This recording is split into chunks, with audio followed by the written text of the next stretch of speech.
దేవుడు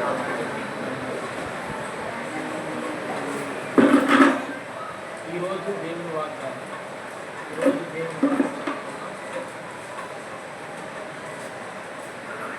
ఇరిమియా గ్రంథం 30వ అధ్యాయం 15వ వచనంలో ప్రభు మాట్లాడుతున్నాడు. అయితే నేను నీకు ఆరోగ్యం కలిగి చేస్తున్నాను, నీ గాయమును మాన్పుదను, ఇదే యెహోవా వాక్కు.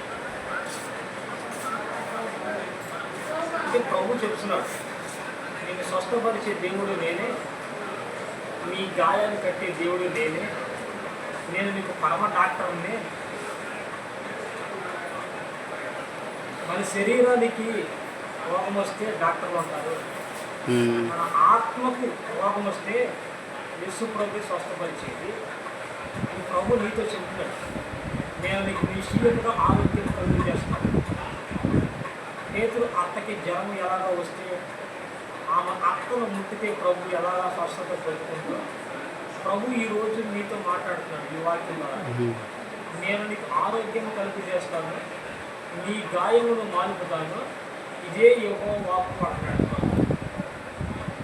ఈరోజు ఈ వాక్యం వింటున్నా మీరందరూ అనారోగ్యంతో బాధపడుతున్నారా? నాకు ఈ రోగం తగ్గదనుకుంటున్నారా? నా పరిస్థితి ఇంతే, నా బ్రతికింతే అని అనుకుంటున్నారా?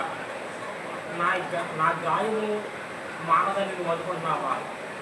అయితే ఈరోజు ప్రభు నీతో ఏమంటున్నాడంటే, నేను నీకు ఆరోగ్యము కలుగు చేస్తాను, నేను నీకు గాయములు మానుకుంటాను అంటున్నాడు ప్రభు. హల్లెలూయా. నిన్ను స్వస్థపరిచే దేవుడు నేనే అన్నాడు యేసు ప్రభు. అటు వాగ్దానము ఈరోజు మనందరము పొందుకొని రక్షించబడి దీవించబడిన దాకా. ఆమేన్, ఆమేన్, ఆమేన్. చిన్న ప్రార్థన చేసుకున్నాం, కళ్ళు మూసుకున్నాం. పరిశుద్ధుల ప్రేమగల తండ్రి, కృపగల దేవ, ఈ ఉదయకాల వేళ ప్రభా వాక్యం ద్వారా మాతో మాట్లాడిన తండ్రి నీకు వందనాలు. ఈ వాక్యం ద్వారా ప్రభా అయినా తండ్రి ఎంతమందో ప్రభా అయినా అనారోగ్యంతో ప్రభా బాధపడుతున్నారు ప్రభా. ఆ బిడ్డలకు ముక్తి స్వస్థపరిచయ్యా. నువ్వు స్వస్థపరిచే దేవుడు ప్రభా, నీకు అసాధ్యమైన ఏది లేదు ప్రభా. అయినా నువ్వు స్వస్థపరిస్తే ప్రభా నిశ్చయముగా ప్రభా స్వస్థత పొందుకుంటారు ప్రభా.